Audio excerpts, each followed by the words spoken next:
So hey guys, this is doctor Aman Tilak, currently MD nuclear medicine first year junior resident at AIIMS New Delhi. मैंने अपनी MBBS भी AIIMS New Delhi से की है।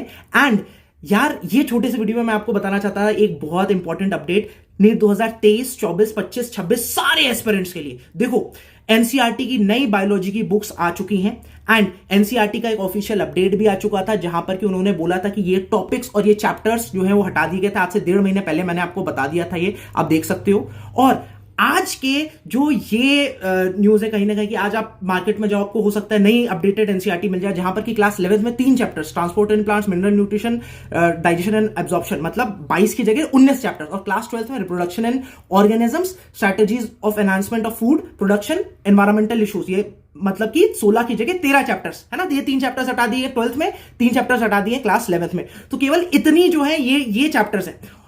इससे कहीं ना कहीं हमें यह चीज समझ में आ रही है कि यार एनसीईआरटी जो कंडक्टिंग एजेंसीज हैं, एनटीए खुल के बोल रही हैं कि यार ये जो चैप्टर्स हैं, ये जो टॉपिक्स हैं, डिलीटेड इंपॉर्टेंट नहीं है। मैंने आपको बताया था पिछले प्रीवियस ईयर क्वेश्चन के एनालिसिस से भी कि ये कहीं ना कहीं पहले भी इंपॉर्टेंट नहीं थे और अब ये चीज तो बहुत क्लियर समझ में आ गई है। अब इससे टेक होम मैसेज क्या है? पहले देखो, 2024, 25 और जो है आपके जो एस्पिरेंट्स है बेसिकली, है ना, उनके लिए ये चीज क्लियर है कि अभी आपको ये जो डिलीटेड टॉपिक्स हैं, ये चैप्टर्स हैं, नहीं पढ़ने हैं। अभी आप बाकी सारी चीजें पढ़ो। 3 से 4 महीने में अगर ऑफिशियल नीट के द्वारा ये नोटिफिकेशन आ जाता है कि ये नीट के सिलेबस से भी आउट है, तो फिर आपको एक्चुअली में पढ़ने ही नहीं है। नीट 2023 के लिए काफी क्लियर, मैं आपको फिर से बता दूं, ये टॉपिक्स नहीं हटाए गए हैं और एज सच सिलेबस में है। बट यहां से आप क्या फायदा उठा सकते हो, आपको ये चीज समझ में आ रही है यहां से कि ये टॉपिक्स उतने इंपॉर्टेंट नहीं है। तो आपके अगर और कोई टॉपिक बच गए और कोई चैप्टर्स बच गए तो वो ज्यादा इंपॉर्टेंट हैं।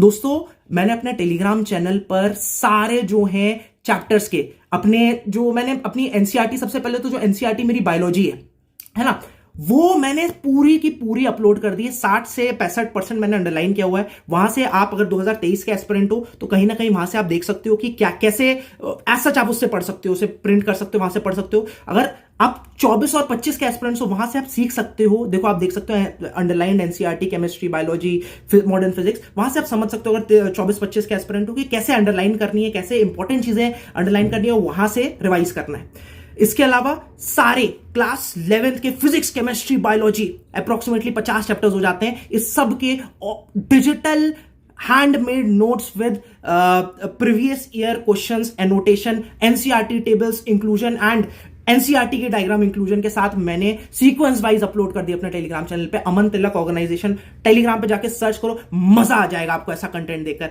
जाओ, पढ़ाई करो। ये अच्छी न्यूज थी, 2023 वालों के लिए भी अच्छी है, आपको मेनली उन लोग के लिए अच्छे जो पहले से पढ़ाई नहीं किए थे। देखो, जिन लोग ने अच्छे से पढ़ाई की है वो तो एनीवेज, मैं अपना 2017 की बात बताता हूं। जो फ्रॉग और अर्थवर्म था वो हटा दिया गया था सिलेबस से, लेकिन तब भी फ्रॉग से एक क्वेश्चन आया और मैंने सही किया क्योंकि मैंने पढ़ा हुआ था। बट मैं ऑटोमेटिकली एक टॉपर जोन में था, तो मेरे को ऐसा कोई बहुत फर्क नहीं पड़ने वाला था। अगर ये कुछ ऐसा नोटिस आता तो मैं तब भी सब पढ़ने वाला था। इससे मेनली फायदा उन लोगों को होगा जो कि 300, 350, 400 की रेंज में और वो स्ट्रगल कर रहे हैं कि क्या चीज पढ़े वर्सेस क्या छोड़े। तो आपको ये अब खुद ये चीज, ये जो न्यूज़ेस है, ये आपको कहीं ना कहीं ये समझा रही है कि क्या इंपॉर्टेंट है। और इससे भी ज्यादा ये जो डिलीटेड सिलेबस है, डिलीटेड टॉपिक्स है, ये आपको समझा रहे हैं क्या उतना इंपॉर्टेंट नहीं है। ठीक है, at the end of the day मैं आपको कंक्लूजन दे दूं कि देखो, ऐसा नहीं है कि ये जो डिलीटेड टॉपिक्स है वहां से क्वेश्चंस नहीं आएंगे, 100% आने वाले हैं। ठीक है, मैं फिर से बता दूं,